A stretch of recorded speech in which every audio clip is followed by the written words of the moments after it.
É com você, Osana. Povo querido, é tão bom estar aqui com vocês. Final de semana nós estivemos no IAESC, em Santa Catarina. Ficamos lá de quinta-feira até domingo. Nós estivemos no encontro para jovens. O título do congresso era O Remanescente. Vocês conhecem alguém desse povo? Foi muito abençoado o congresso. E a gente saiu de lá ouvindo ainda, sabe, as mensagens, mas de um lado e do outro lado, o Espírito clamando a responsabilidade de fazer desse remanescente que vai terminar o tempo que nós estamos vivendo agora. Eu creio que para vocês, esses encontros diários, se esses apelos que são feitos são um convite a não desistir, um convite a permanecer nesse tempo chamado hoje, com a responsabilidade para poder cumprir a missão.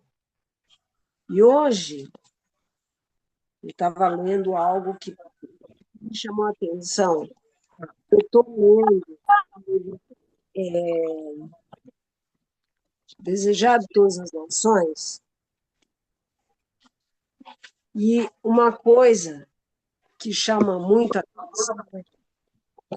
Vocês acham fácil seguir a Jesus hoje? Será que foi fácil no outro tempo?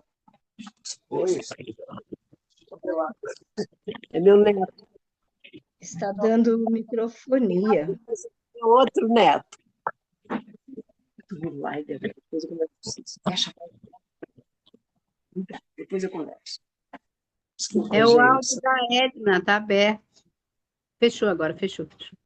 Os netos chegando, vêm aqui abraçar a gente. É muito gostoso. E eu estava perguntando para vocês. Vocês acham fácil? Será que era mais fácil seguir a Jesus no tempo de Cristo e agora é mais difícil? Como é que a gente pode avaliar isso? E aí eu achei na Bíblia, no capítulo 9 do livro de Lucas, a partir do verso 57, o meu áudio está aberto. A partir do verso 57, fala assim: quão difícil é seguir Jesus. Diz que quando andavam pelo caminho, um homem lhe disse: eu te seguirei por onde quer que fores. Jesus respondeu: as raposas têm suas tocas e as aves do céu têm seus ninhos, mas o filho do homem não tem aonde repousar a cabeça. É fácil a gente seguir alguém que, quando a gente tem tudo, né? Quando a vida está fácil, quando a vida você tem um trabalho, ou mesmo você está aposentado. Mas e quando você não tem? E Jesus estava nessa situação, ele não tinha nem onde reclinar a cabeça. E as pessoas estavam falando: olha, eu te seguirei. Aí Jesus disse: olha a minha situação. Aí você pensa: será que eu vou continuar nessa vida assim por todo o tempo? Aí a gente pensa em sofrimento. Sofrimento é algo que se planeja, sofrimento é algo que se escolhe. Por outro lado, alegria é algo que se planeja. Todo mundo quer ser alegre, quer estar alegre. Mas e quando a gente enfrenta a tristeza, a dificuldade, num tempo chamado hoje? A outro Jesus disse: siga-me.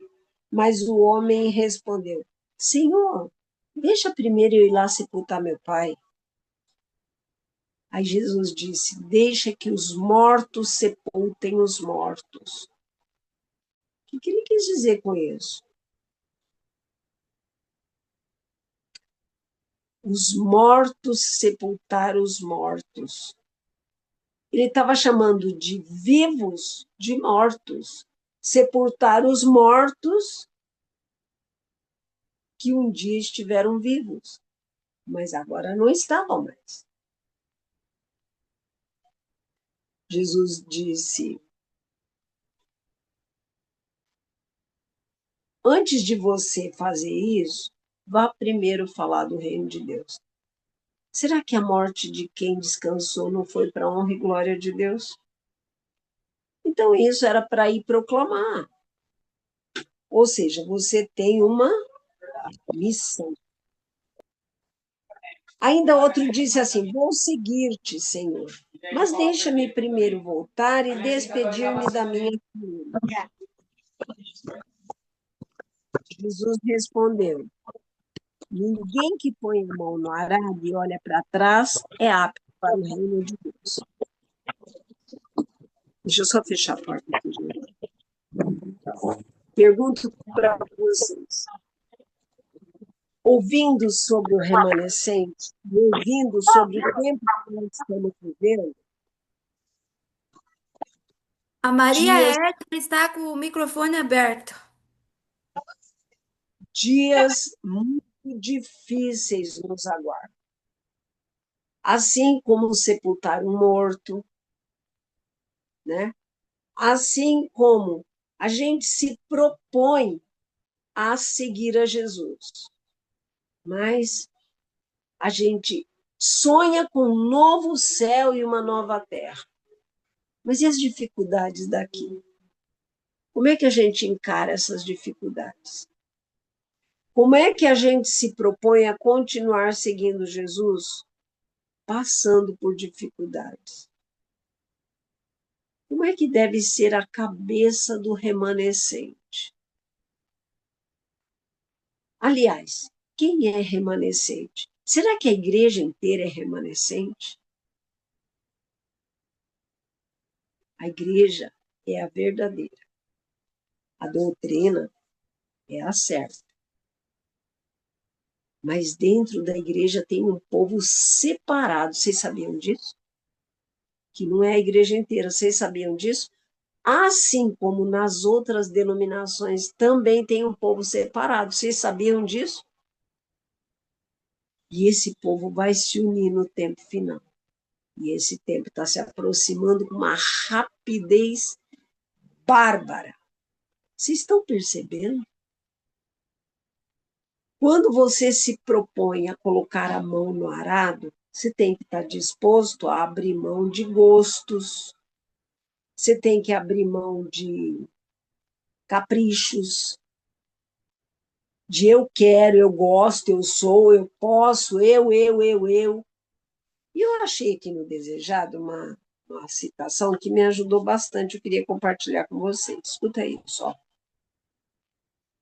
Está aqui no Os Primeiros Evangelistas, no capítulo, acho que, deixa eu ver, 37.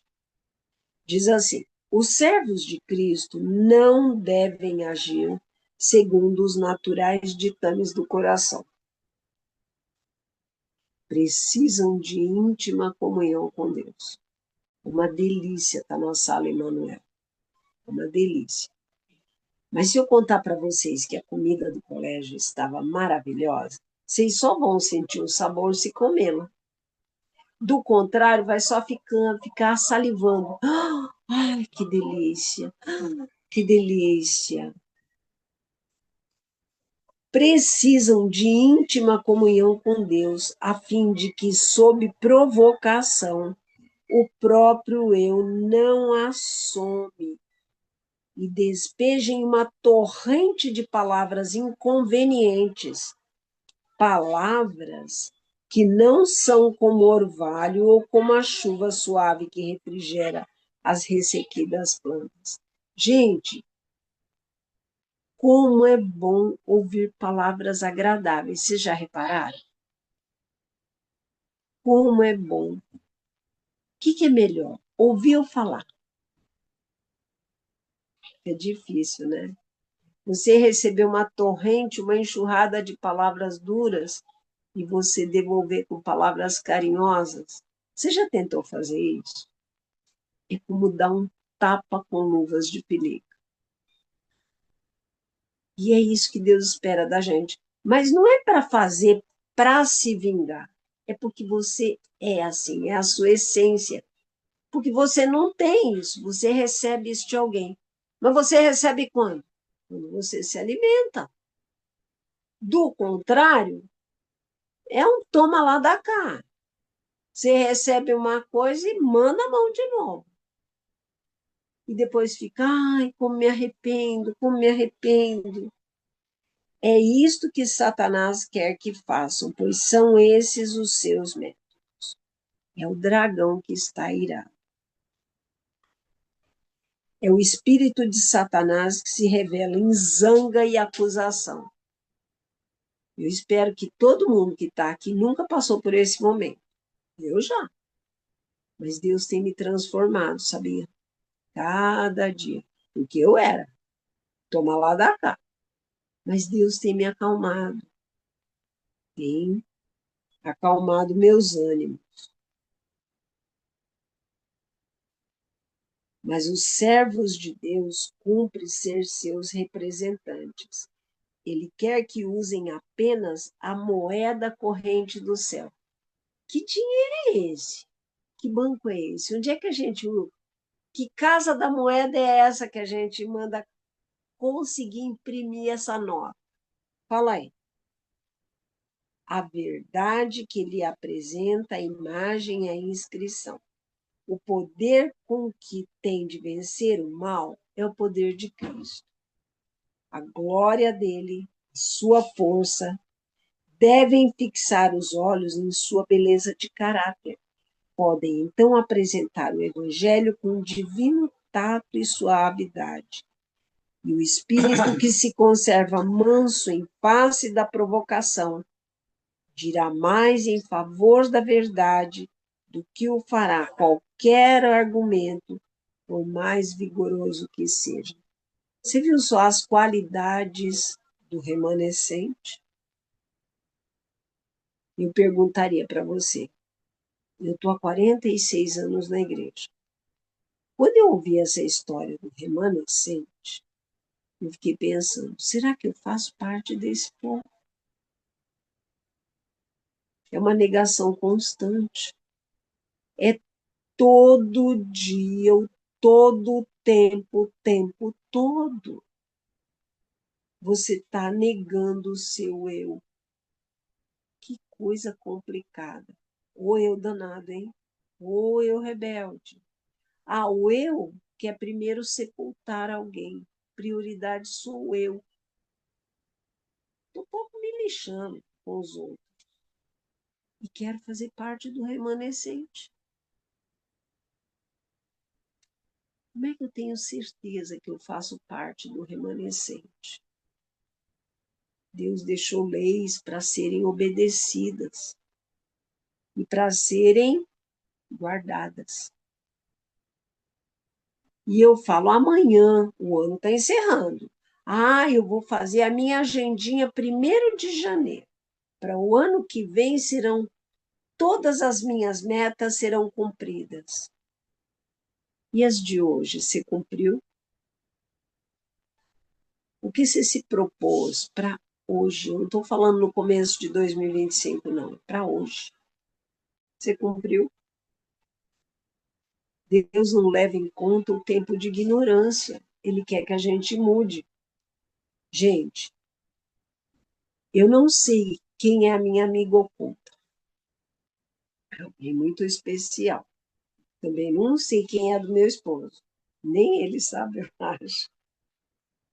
Mas a gente lembra de orar por pessoas que estão passando por vales sombrios como nós, que também querem ser transformadas como nós, que precisam de uma porção não dobrada, não multiplicada, mas decuplicada do Espírito Santo. Essa expressão está no Espírito de Profecia, decuplicada do Espírito Santo. Por quê? Porque com uma porção decuplicada do Espírito Santo, nós vamos fazer coisas que hoje a gente não faz. Doentes serão curados, mortos serão ressuscitados, multidões ouvirão a mensagem. Vocês já pensaram nisso? Já pensaram no impacto que essa mensagem vai produzir em pessoas que se reconsagram ao Espírito Santo? Você só vai cumprir a missão se você estiver clamando agora pelo Espírito Santo. E você se colocando na mão dele para ele transformar você, sua maneira de pensar, sua maneira de agir, sabe? Lá nós ouvimos cada história impressionante, impressionante. Como o Espírito Santo está trabalhando com pessoas, impressionante. O que ele fez conosco ao irmos para lá, ao chegarmos lá, ao retornarmos de lá, ao voltarmos para cá. Nossa, a gente só pode ver Deus agindo para um propósito. E o propósito é salvar. Mas antes de salvar os outros, Deus quer salvar a gente.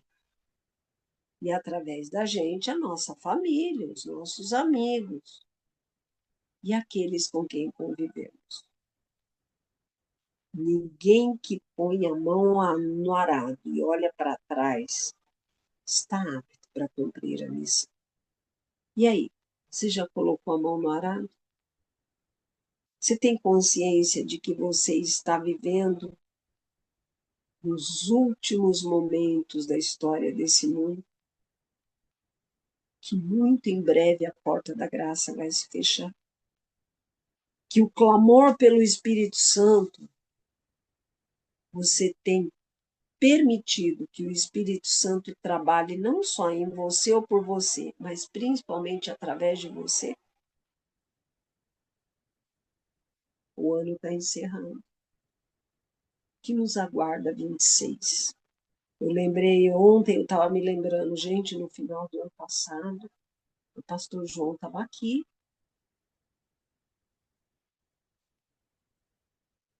Ele mandou para mim um pouco antes de ir para a cirurgia, Osana, eu vou para a cirurgia com essa música Não Mais Dor. Eu ouvi essa música no congresso, me deu vontade de chorar. E aí? Você sabe o que te espera amanhã? Eu sei que para você, assim como para mim, é um desafio, né? A palavra de Deus diz que nós podemos traçar planos, mas a decisão vem da boca do Senhor. Você já perguntou para Deus se os planos que você traçou para 26 são de acordo com a vontade dele? São, em primeiro lugar, para edificar o nome dele. Depois você abre a boca para testemunhar e para você ser feliz e fazer a felicidade de outros. Já viu isso? São perguntas que você, lá no seu cantinho escondido, deve fazer. Senhor, se minha vida não te glorificou até aqui, me perdoa, me dá uma segunda chance. Deus é o Deus da terceira, da quarta, da quinta, da milionésima chance.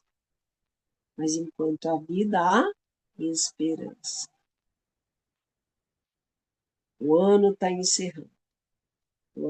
Semana que vem, se o Senhor assim me permitir, eu quero estar lá em casa. Hoje eu estou na casa da filha, em São Paulo. Vocês sabem que agora eu ganhei mais 4 filhos. 3 noras, um genro, 6 netos. Os 2 que estavam aqui são netos.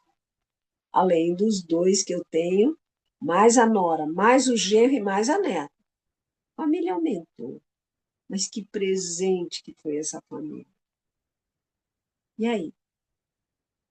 Quais são os seus planos para 2026?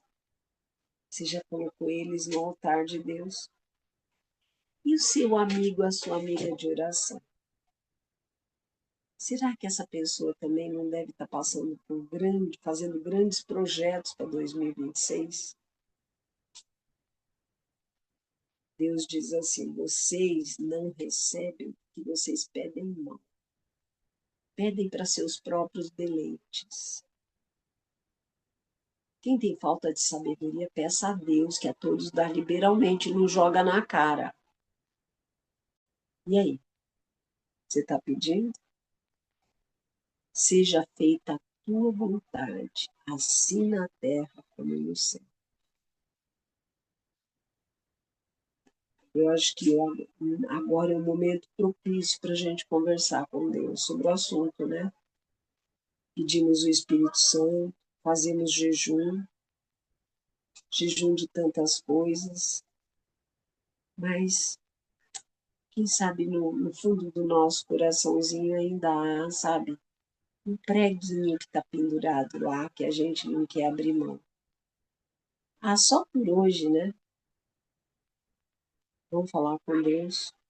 Quem pudesse ajoelhar, vamos ajoelhar e falar com Deus agora, vamos? Senhor, nosso Deus e nosso Pai que está no céu. O Senhor ouviu nossa conversa, Senhor.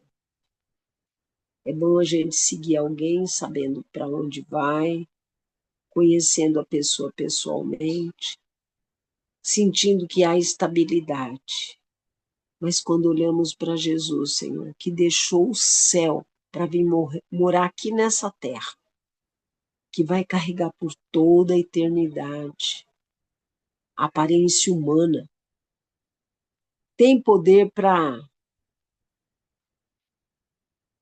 ser espírito, mas escolheu ser homem, com marcas e cicatrizes nas mãos e no lado, para nos lembrar por toda a eternidade que o pecado deixou no corpo do Senhor. Nós precisamos de renovação da mente, Senhor. Precisamos de transformação do caráter. Precisamos de um novo coração, uma nova disposição. Clamamos pela nossa família, clamamos nossa família física e a nossa família espiritual, a família Emanuel. Temos amigos secretos de oração, que também passam por lutas e dificuldades como nós. Mas, Senhor, pessoas que muitas vezes abrem o jogo e outras vezes não. Elas se fecham no cantinho do quarto delas para clamar: Senhor, atende o nosso clamor. Aqui está teu povo. O povo, Senhor, que pede a presença do Espírito Santo nesse tempo. Mas que o Senhor, que conhece o coração, sabe que se há algum preguinho lá dentro, onde o inimigo possa estar pendurando alguma coisa e atrapalhando o nosso relacionamento contigo, só o Senhor tem autorização e permissão para arrancar o prego, mas com a nossa permissão. Então nós queremos colocar em tuas mãos nossas vontades, nossos desejos, nossos sonhos e planos, que se realizem e se concretizem de acordo com a vontade do Senhor. Que nossa vontade, nossos planos sejam feitos de acordo com a vontade do Senhor, para a honra e glória do teu nome, para a gente testemunhar e ser feliz. Pai, sabemos que estamos vivendo nos momentos da história desse mundo. Fazemos parte do povo remanescente. Queremos ser remanescentes. São aqueles que vão aguentar os momentos mais difíceis da história desse mundo. Cremos que se o Senhor preservou nossas vidas, é porque o Senhor tem um propósito. se ainda somos desobedientes em algum quesito, quem sabe no quesito do estilo de vida, do sono, do celular, passar tempo contigo, da alimentação, atividade física, os 8 remédios naturais, ou qualquer outro ponto, Senhor, que esteja nos afastando de Ti. Por favor, vem aqui, muda a nossa maneira de pensar. Resgata-nos do mundo do pecado. Restaura-nos a Tua imagem, a Tua semelhança. Transforma o nosso caráter. Salva-nos de nós mesmos. Que nossa vida, Senhor, se glorificar. E que muitos, muitos venham a Te conhecer através do nosso testemunho, a começar pela nossa família. O ano está encerrando, o outro ano está começando, está despontando. Nós queremos ser luz, sal e luz para esse mundo que está cada dia mais escuro, mais complexo, mais sinistro, mais sombrio, mas nós queremos ser diferentes. O Senhor diz que a todo que pede, recebe, a todo que busca, encontra. E quem bate, a porta se abre. Nós estamos pedindo. Nós estamos buscando, Senhor, cada dia. Nós estamos batendo. Por favor, atende o nosso clamor. Não retires de nós o teu Santo Espírito, mas dá-nos a alegria da tua salvação. Nós agradecemos e pedimos em nome de Jesus. Amém.